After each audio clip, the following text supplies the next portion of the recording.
بسم اللہ الرحمن الرحیم۔ السلام علیکم ورحمۃ اللہ وبرکاتہ۔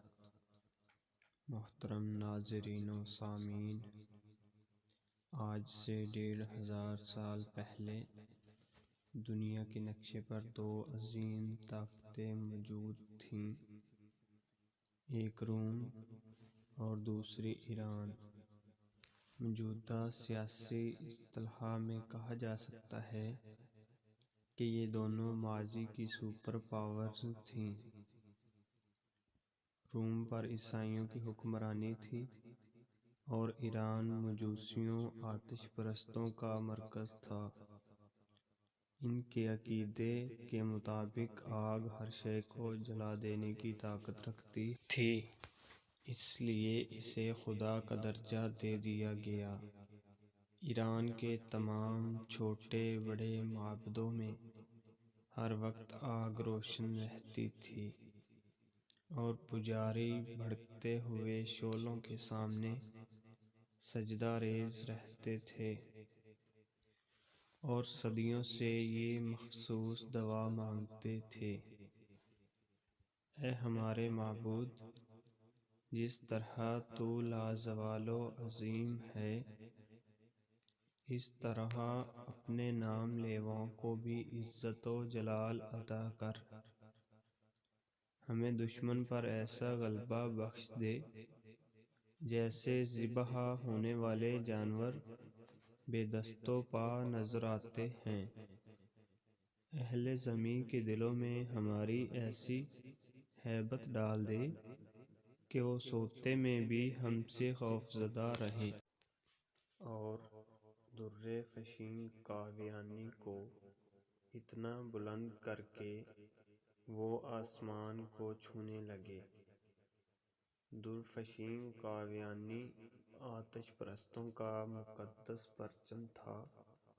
ایرانی فوج اور عوام اس بات پر پورا یقین رکھتے تھے کہ جس میدان میں یہ متبرک جھنڈا لہرائے گا، وہاں دشمن شکست فاش سے دوچار ہوگا اور مجوسیوں کو عظیم و شان فتح حاصل ہوگی۔ پھر جب اسلام کی شکل میں حق نمودار ہوا تو باطل فرار ہو گیا۔ مقدس پرچم اٹھانے والے ہاتھ کاٹ دیے گئے۔ در فشین قاویانی، جسے نصرت و فتح کی علامت سمجھا جاتا تھا، بدبختی کی علامت بن کر اس طرح خاک میں مل گیا کہ اس کا ایک تار تک باقی نہ رہا۔ یہ 14 ہجری کا تاریخ ساز اور یادگار سال تھا، جب صدیوں سے روشن آتش کدے بجھا دیے گئے۔ آگ کے پجاری کہا کرتے تھے: یہ شعلے کبھی سرد نہیں ہوں گے، اور انہیں بجھانے والی مخلوق آج تک پیدا نہیں کی گئی۔ مگر جب ایمان کی تیز ہوائیں فاران کی چوٹیوں سے اتر کر ایران کے میدانوں میں داخل ہوئیں تو پھر سب کچھ خس و خاشاک کے مانند اڑنے لگا۔ نوشیروان کی نادر اور قیمتی یادگاریں مٹی کے کھلونوں کی طرح حقیر اور ارزاں ٹھہریں۔ جس طرح کعبے میں رکھے ہوئے بت منہ کے بل گر کے هو اللہ احد کہتے تھے، اسی طرح ایوان کبریٰ کے بلند اور سنگی مینارے زمین بوس ہو کر اللہ کی کبریائی بیان کر رہے تھے۔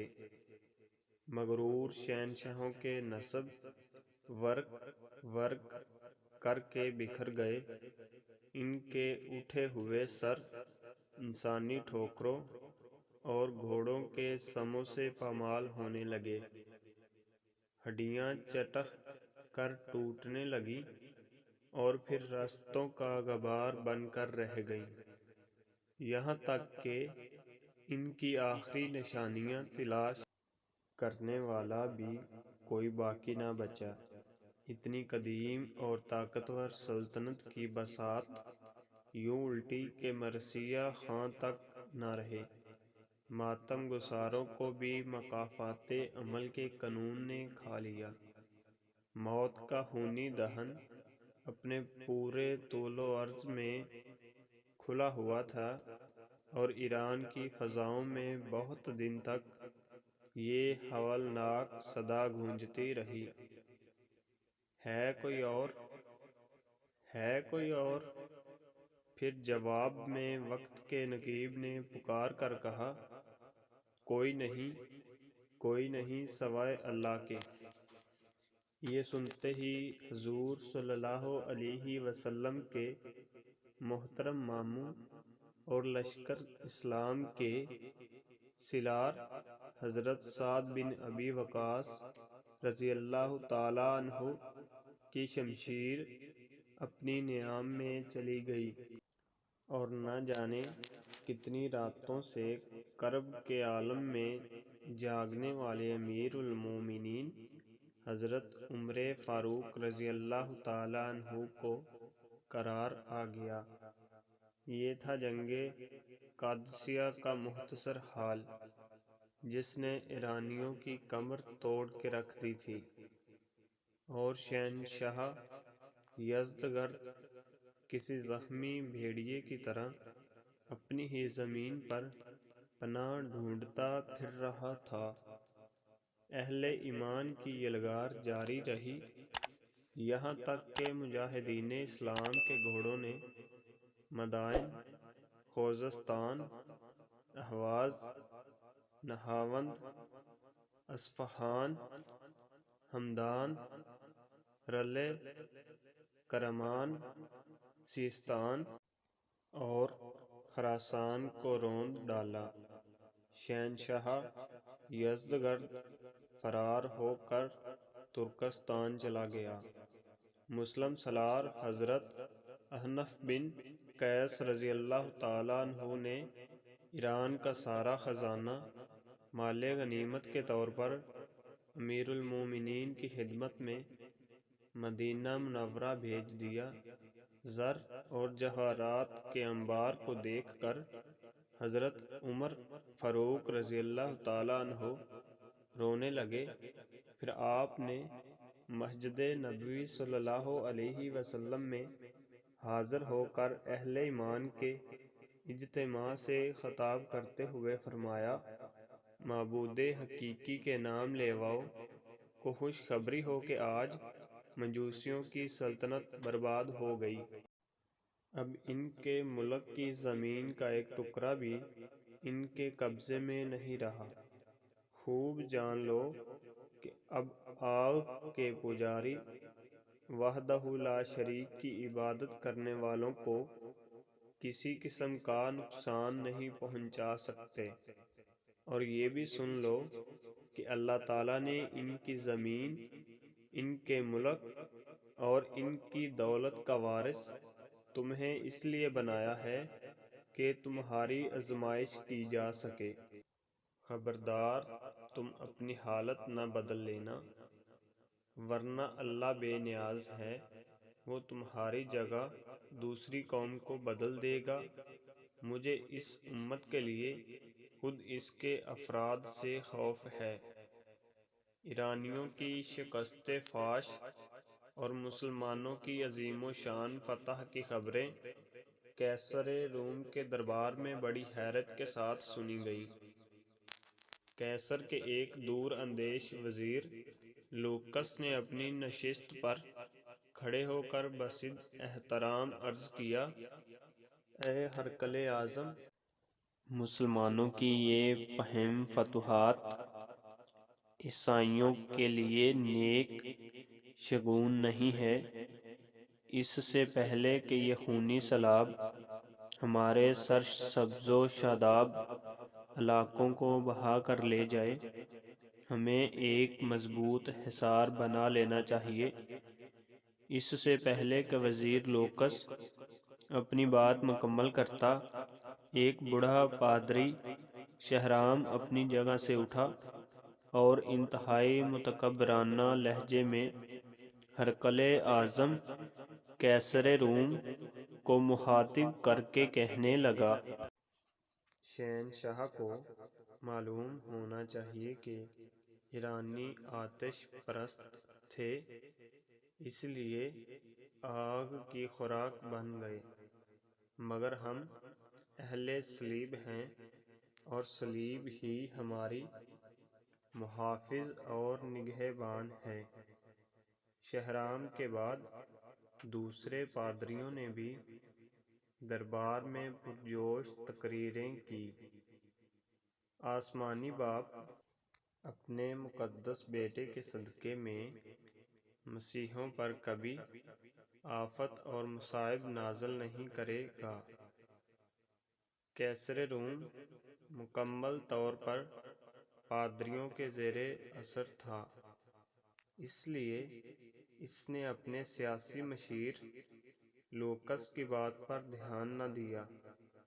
چند سال پہلے بھی انہی پادریوں نے اس وقت ہنگامہ آرائی کی تھی جب قیصر روم کو سرور عالم صلی اللہ علیہ وسلم کا نامہ مقدس موصول ہوا، جس میں حضور صلی اللہ علیہ وسلم نے اسے دین حق قبول کرنے کی دعوت دی تھی۔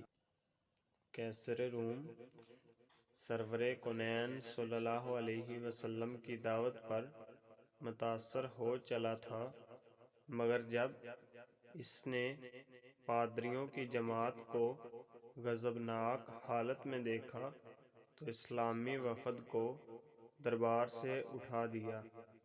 اللہ کے آخری رسول صلی اللہ علیہ وسلم کو دنیا سے ظاہری طور پر پردہ فرمائے ابھی صرف 4 سال کا مختصر ترین عرصہ ہوا تھا۔ دنیا کے بڑے بڑے نجومی، کاہن، سیاست اور جنگ کے ماہرین سوچ بھی نہیں سکتے تھے کہ پیغمبر اسلام صلی اللہ علیہ وسلم کے نام لیوا صحرا کے دامن سے نکل کر ایران جیسی عظیم طاقت کی بساط کو الٹا کر کے رکھ دیں گے۔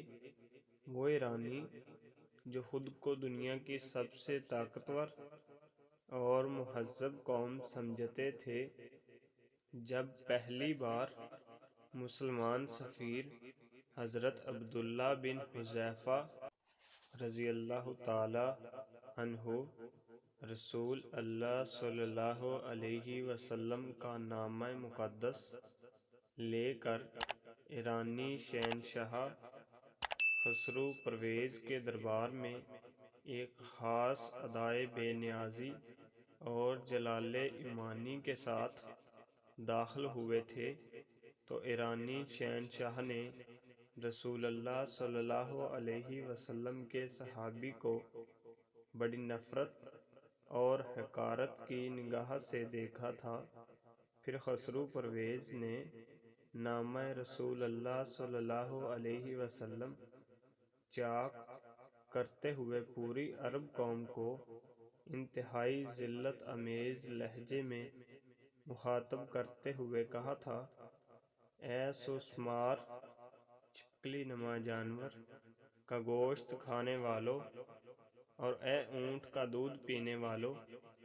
پھر جب ناکام سفارت کے بعد حضرت عبداللہ بن حذیفہ رضی اللہ تعالیٰ عنہ نے رسول اللہ صلی اللہ علیہ وسلم کی خدمت اقدس میں حاضر ہو کر نامہ مبارک چاک کرنے کا واقعہ سنا تو سرور کونین صلی اللہ علیہ وسلم نے فرمایا، خسرو نے میرا خط چاک نہیں کیا، اپنی حکومت کے ٹکڑے کر دیے۔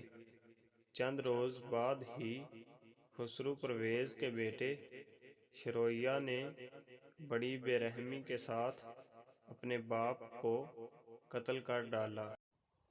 اس کے بعد کیا ہوا جاننے کے لیے اگلی قسط ضرور دیکھیے۔ مزید اسلامی اور تاریخ اسلام کے واقعات پڑھنے کے لیے AH اسلامک TV سبسکرائب کیجیے۔ شکریہ۔